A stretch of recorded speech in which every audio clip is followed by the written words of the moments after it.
Well, welcome everybody. Today, this session is devoted to introducing our new nonprofit, the International Institute for Reproductive Loss. We've spoken a lot to people throughout the conference. We had a booth set up and seemed to be a lot of interest in what we're doing. So, in terms of what we're all about, I think this captures it in a nutshell. We are hoping to be where science meets contemporary reproductive loss needs. And I should probably introduce myself a little bit. My name is Priscilla Coleman. I've been studying abortion and mental health for probably 30 years now, so I'm very much aware of the information needs that are out there. I retired from university teaching a couple years ago. I taught at Bowling Green State University. I also taught at the University of the South in Sewanee, Tennessee for 4 years. Training was at West Virginia University, PhD in lifespan developmental psychology. And so this has really been my heart, to study how abortion impacts women psychologically, spiritually, relationally. And when I first started studying this topic in the early 90s, there was very little literature out there. Now there's a massive international literature of peer-reviewed articles. And so there just is not an existing organization that I'm aware of where the entire focus, or the primary focus, is on getting the information together, packaged, synthesized, and reduced in a way that the average person can understand and use the science. So my last couple years in terms of my involvement with this topic has been largely devoted to doing expert testimony work. I've been on about 30 cases nationwide.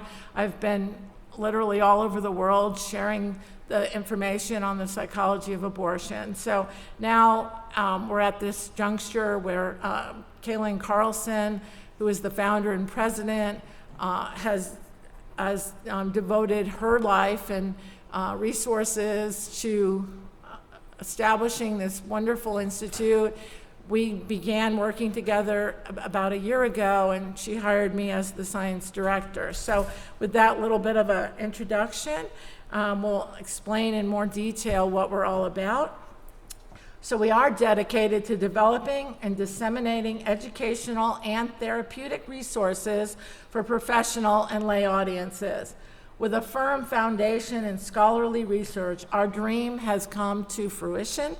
We're packaging the existing literature into readily accessible and understandable materials and engaging in innovative new projects. So we will be doing new research endeavors in the years to come. And our goal is to affect social change and, of course, enduring personal healing. So this is the plan this morning, and I won't be talking too long. I hope that we have the opportunity to share our individual experiences, and would love your feedback about what's needed. I'm sure there are aspects of this project that we're not thinking about, so we welcome your opinions, your questions. So first we'll take a look at the background. What was the impetus for this institution? Share our vision and mission. We'll tell you about the key personnel at this point we're hoping to grow, and then look at some of the specifics. What are the initiatives and projects that we're conducting?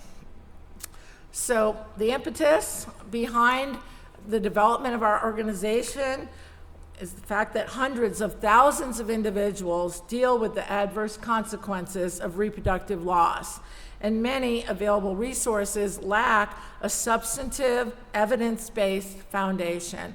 And by evidence-based, we essentially mean peer-reviewed journal articles that have been scrutinized by experts in the field. With the rapid proliferation of information from widely ranging sources with varying degrees of credibility, there's a great need to provide reliable, sound resources to enhance understanding and reduce suffering. There's expanding clinical awareness of the many ways reproductive loss may compromise psychological, spiritual, relational, or social and familial well-being. Yet, a need remains to organize and synthesize the literature, practitioners' knowledge, and personal narratives to deepen our understanding, formulate new research initiatives, provide education, and design innovative treatment interventions. By focusing on the scientific evidence, we strive to substantively, my voice has been going, I apologize, substantively address gaps regarding how various forms of loss have overlapping and distinct impacts on individuals, families, and communities. Just sort of an aside, there were some studies conducted in Norway by a researcher by the name of Anne Brown, and she looked at miscarriage and she looked at abortion and at the trajectory in terms of women's psychological adjustment. And initially, those that had a natural loss compared to those who had an induced abortion were similar anxiety-wise and in terms of some other psychological indicators. She followed the women out 5 years, and by 2 years, the majority of the women who had had a miscarriage had resolved the loss, and by 5 years, even more so. But the women who had had an abortion were still suffering almost at the same level as they were initially. About 25 to 30% of women had significant anxiety, and that persisted for the 5 years. So it's really important to kind of get in there and understand how the various forms of loss may be similar and may be distinct. In each case, there's loss of a life, but how that impacts the woman and families may differ. Our vision for the Institute is that reproductive loss will be fully recognized internationally as a severe trauma for many individuals and families who will have easy access to sophisticated scientific information packaged to be readily understood and used to back the development of efficacious treatment. There's also a need for treatment strategies that are using the science actively. We envision the use of information that allows for spiritual healing, as well as using the state-of-the-art psychological and medical forms of treatment. So there's a lot out there, and so right now we're gathering the information. Kaylin Carlson, who is trained in counseling, she's working on her doctorate, soon to be completed. She'll be spearheading the development of treatment approaches. What's our mission? And this might start to sound a little redundant, but so our mission is provision, development, and maintenance of educational and therapeutic resources pertaining to the personal and relational impact of reproductive loss for lay and personal and professional audiences. Here's our team. Kaylin Carlson, she's right here. She is our founder and president. I've already told you a little bit about myself. I noticed I call myself the director of research on one slide and the science director on another slide, but I'm dealing with the research. And then Jillian Kildale, she's our operations manager. So a little more about each of our backgrounds. Kaylin Carlson has counseled, designed, and implemented educational materials for professionals working with individuals and families. She's currently a division leader for the American Association of Christian Counselors. She's developed and organized continuing education conferences and presentations addressing, assessing, and implementing treatment strategies for reproductive loss. She has published book chapters, and based on her reputation, she's been invited to speak for the United Nations several times. Mrs. Carlson has also assumed the role of advisor to various organizations. I think I've already told you about myself, but I have published over 60 peer-reviewed journal articles. Probably the most significant of them all was in 2011. I published a meta-analysis in the British Journal of Psychiatry, merging 22 studies. It was a quantitative review, and the bottom line, a lot of different analyses, but the bottom line was that women who have an abortion compared to those who do not have an 81% increased risk of psychological problems of various forms. And that paper now has been used in 24 US cases, and it's been used in 6 countries, 14 cases. So it just shows you the impact of one effort to produce a decent scientific paper. And it's impossible to pass laws without the science to back it. So I have been blessed by the ability to travel throughout the world. I think I'm done with Australia. I've been there 3 times. I never made it to Queensland, but that's not Queensland. I never made it to Perth, whatever state that is. But so I was mostly on the eastern coast and Sydney, and then I was in Melbourne. And but it's interesting in Australia because at one point in their history, Victoria had the most liberal laws in the world. Abortion was available right up until birth, but then at that time, about 10 years ago, in Queensland, it was illegal. Yet they had similar rates of abortion, oddly enough. And then I have spoken in Houses of Parliament in Great Britain, Northern Ireland, New South Wales, and Queensland. So I have been to Queensland, sorry, as medical and government personnel evaluated current and or future laws regarding abortion or regulating abortion. And then I've also been, testified before state legislative bodies and a U.S. congressional committee. And then like I said before, I've been actively involved in doing expert testimony work. Jill Kildell works in organizational development. She is our operations director. So she has aligned strategy, culture, and leadership to build and scale capacity and capability. For over 15 years, Jill has brought organizational initiatives to fruition that have transformed teams and their ability to lead organizational change.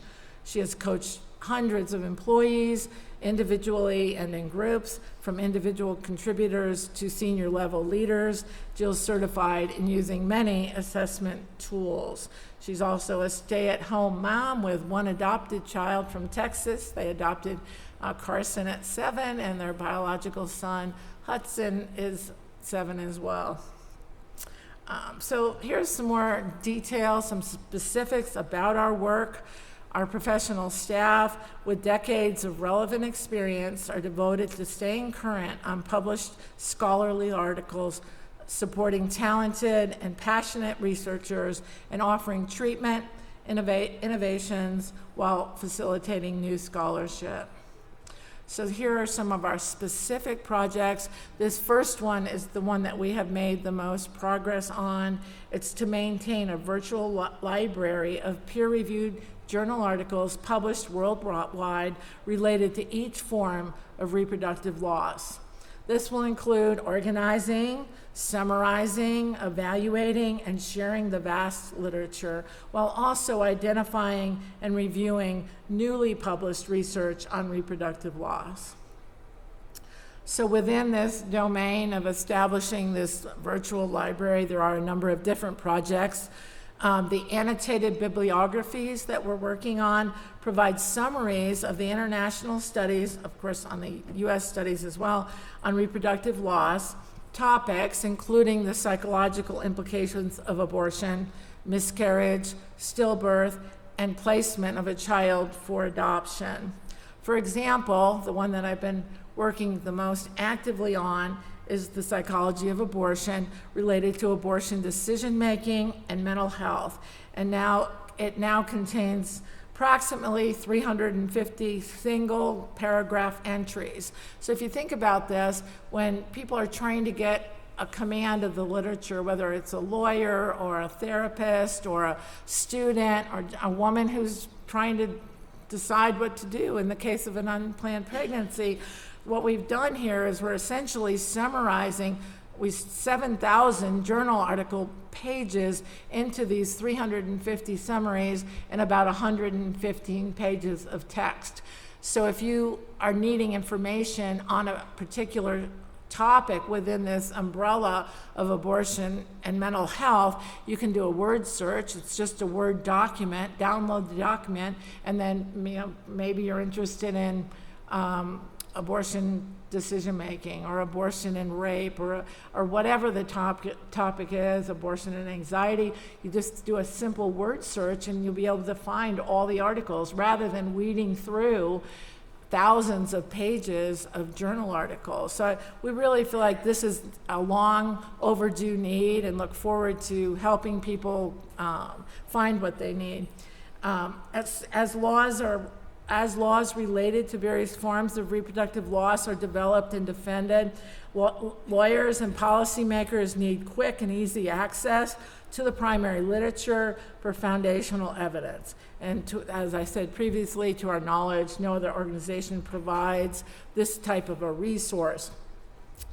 In my work as an expert witness, working with different attorney general's offices, I've noticed that the lawyers often really want to understand the literature. They don't want to just rely on experts to pick and choose studies and summarize them for the purposes of expert reports. They really are devoted to understanding. And so part of what we'll be doing with the Institute is not only like summarizing everything that's out there, we'll be evaluating it too for methodological rigor, because that is what happens in these cases.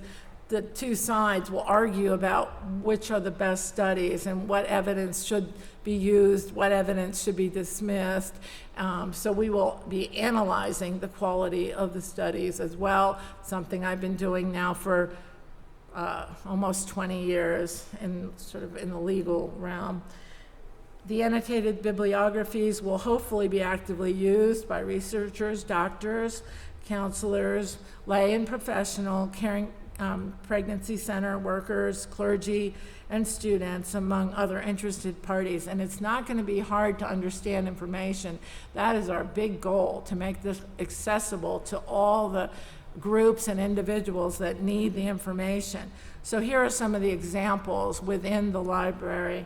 We've developed PowerPoint presentations that consist of about 20 to 60 slides. They cover various topics and provide overviews of the academic research. We tried to make them appealing. I always have a little bit of an art background.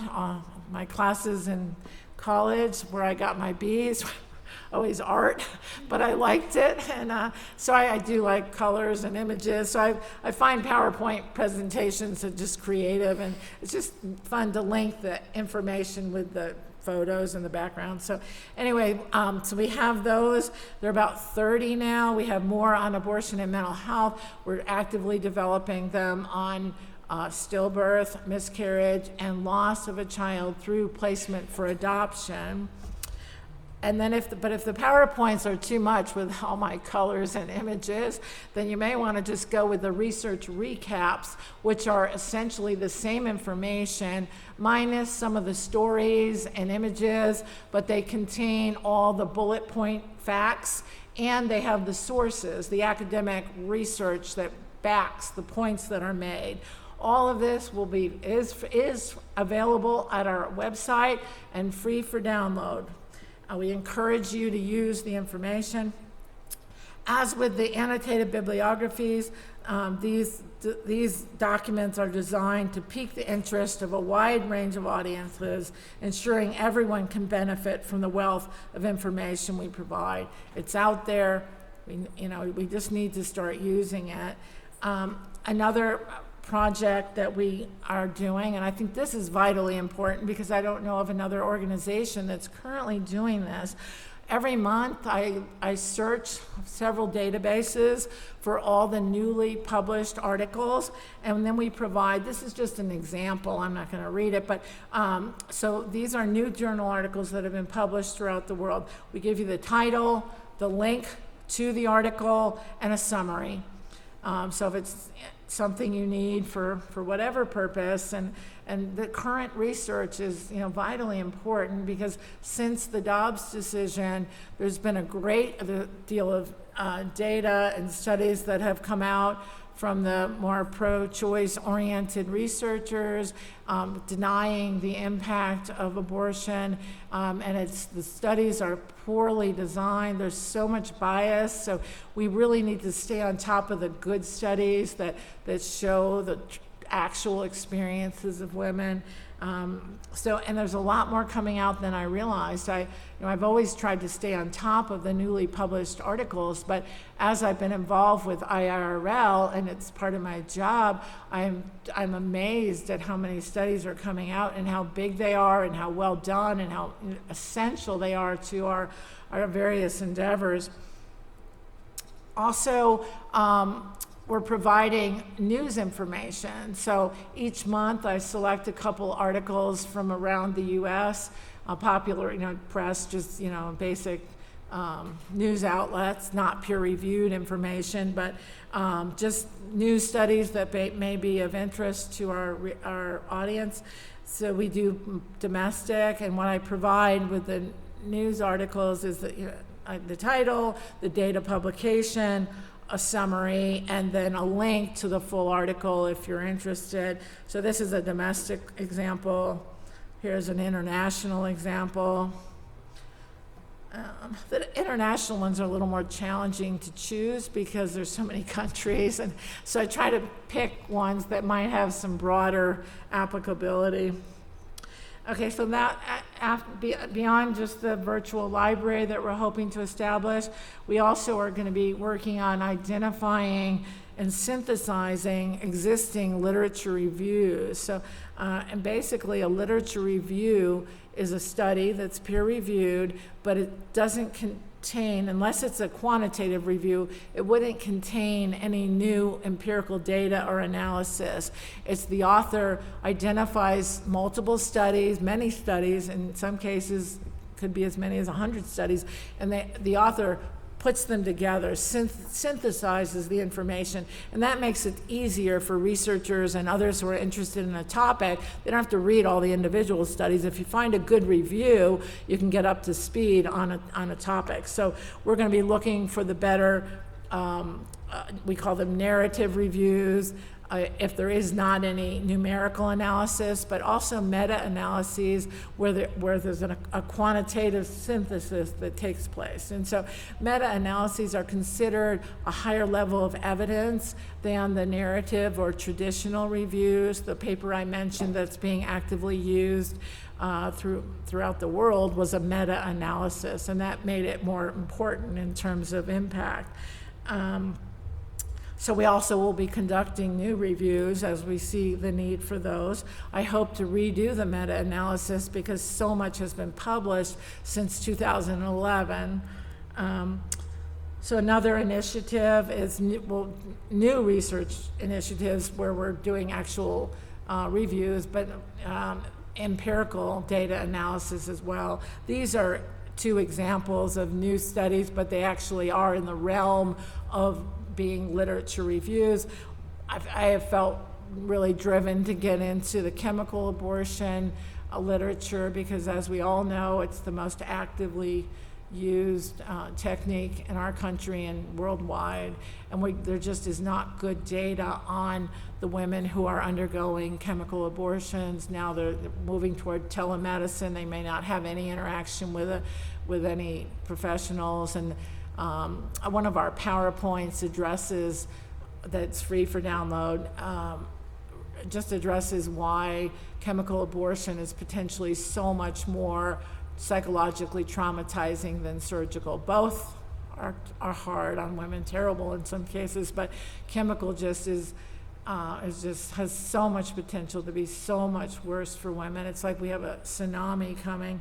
So this is a lit review on chemical abortion that we're actively preparing for submission, and then also on the moral injury topic that Kayleen Carlson spoke about yesterday at the conference. It's a construct that is so important because it encapsulates a lot of what we already knew about abortion and more.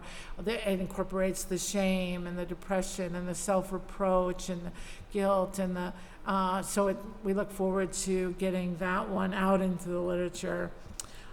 Fourth, we plan to provide science-based presentations educational and training seminars, workshops, and conferences on both various reproductive loss topics to different various audiences. So the PowerPoints are there. You can take our presentations. You don't need to invite us to come. You can just use them actively wherever. We're also will be happy to travel, and we plan to conduct conferences ourselves. We're planning one for next year at the Library of Congress, several days, where people that attend will be versed in the research, but also in the utility of that library. That is an enormous resource. There are so many documents of various forms that can't be secured any other way than if you're at the library. You can't find this information online. So it will hopefully be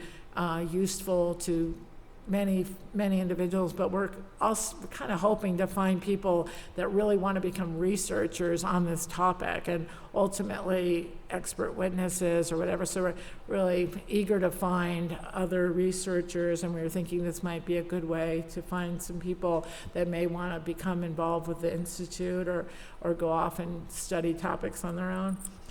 We're also going to be providing journal assessment because this topic is so horribly polarized. If you look at all of the academic literature out there, the studies tend to either show that a significant percentage of women suffer from abortion, at least 25%, some studies as high as 50%, and then the other side will publish studies in these supposedly highly reputable journals showing no impact, even that abortion is healthy for women. And if you look at the methodologies, it's pretty clear that the only way they can come to those conclusions is with faulty science. And so that's what we really want to focus on here. So there are many researchers in the world doing this type of work. So we want to generate a list of journals that have track records for providing fair reviews of articles that are submitted for publication. I went through trying to submit this one article. It's not funny, but it's a little bit funny. I used the Fragile Families and Well-Being data from Princeton University, and I was basically just looking at women who had a birth, and then I looked at their subsequent outcome, whether they had an abortion or a birth.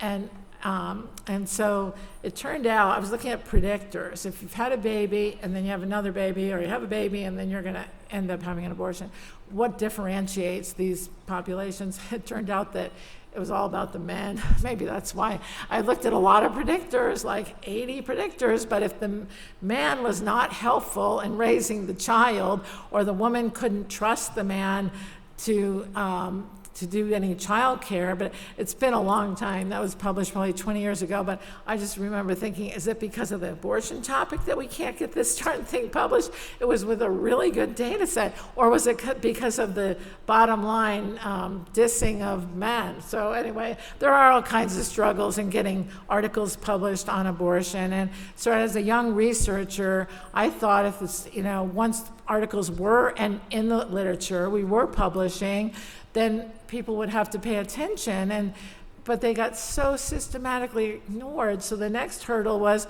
to take how do we tell people about the information that is in the journals? When that meta-analysis was published, it was the news all over the world was on it, literally. In the United States, there was a little blurb by CBS. I don't know why CBS picked it up, but it was so hard to get the information out there. But the first step is to get the science into the journals. And so which journals should researchers submit to? We want to provide guidance on there's just so many, hundreds of journals. So we want to be able to guide researchers to the ones that are most likely to give a fair review.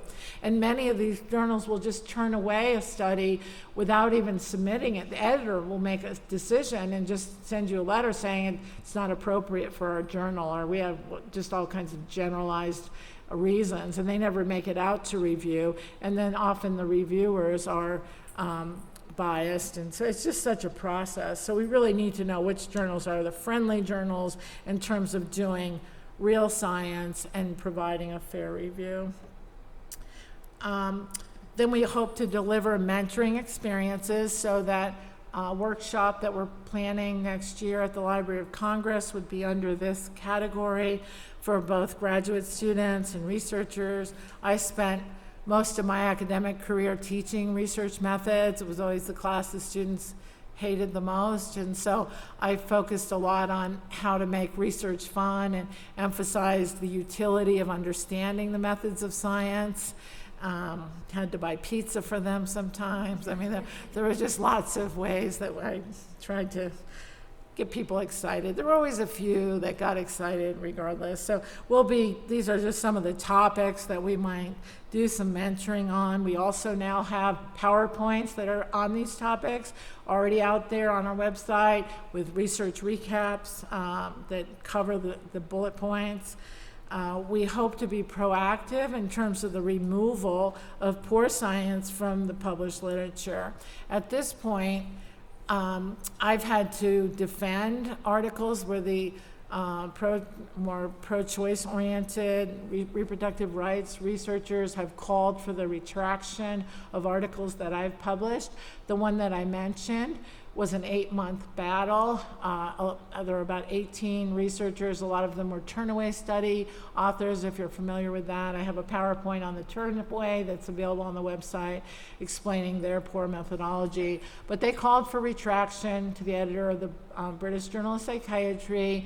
And I fortunately have a very good lawyer out of Cleveland, and I work well with him. I just said, I have no idea where he is on this issue, but I would just say, Rob, they're at me again, so I'm going to write a rebuttal, and could you just send a letter letting them know we'll use whatever actions necessary to get this taken care of. I mean, that's not a very good summary, but anyway, so I wrote a 40-page rebuttal, and then for 8 months, I was nervous about what was going to happen, and Cambridge Press came down on my side. The article was not retracted, and because that one was used in so many different laws, I asked lawyers that I'd worked with what's going to happen if they pull it, and they just said, we can't even think about it. It's that bad. And so we've been on the defense, and because they're coming at our articles, and their articles are so much worse methodologically that we need to start identifying the poor ones and writing to the editors and doing the same thing, because it's such a battle. The last couple of years, the nature of this, the battle over the scholarship on this topic has just intensified so dramatically. And with the meta-analysis situation, 5 editors, when they came down on my side, 5 editors resigned in protest. It was on major television. They asked if I wanted to be on. I did not. So they went around and found the worst clips of me all over the internet. That was really special. But anyway, I mean, I do talk to journalists. I always hope, I just didn't want to be on TV in England, but I do talk to journalists and hope that I'll identify one with a conscience, or that will really look at the information fairly, because one time that happened in like 2008. Stephanie Simon with the Wall Street Journal did a great job, and I've just always hoped ever since I'd find another one. Unfortunately, I haven't. But we do want to be proactive, so we want to identify the agenda-driven, poorly developed and conducted studies published in peer-reviewed journals, and then develop a list of tips, do's and don'ts for sending letters to editors of journals requesting retraction of politically biased articles with unsound methodologies, and write to editors calling for retraction of agenda-driven articles with poor methodologies. We also want to provide advice to authors who face the prospect of unfair article retractions. It can ruin an academic's career. You get an article or two retracted, you're done. You easily can get fired from a university. It's a death blow to an expert. So I think that's why they started coming out so actively after my articles, because things were going well as an expert for various States. They seem to pull out their big guns when I'm being deposed or when I'm being cross-examined. I had Julia Kay cross-examining me in Georgia not too long ago for their 6-week ban. And so we just really need to help each other in terms of what do we do? What's the first step? And so many people, when they're facing a retraction, will just recoil. They'll get depressed. They'll get unable to function, because of the potential impact. And so we want to provide a step-by-step guide to how do you deal with this, a pending retraction or an actual retraction, and ideally the Institute will be able to provide some material resources as well, because it is so expensive. If I didn't have the resources, I would have been ruined by now without a great lawyer from Cleveland. And then finally, provide individual and group expert witness training, both in-person and remote models will be created. So we're hoping that you'll partner with us. We have informational brochures here detailing specific ways you can help us use science to meet cultural, political, therapeutic, individual, and relational needs. Thanks, Susan.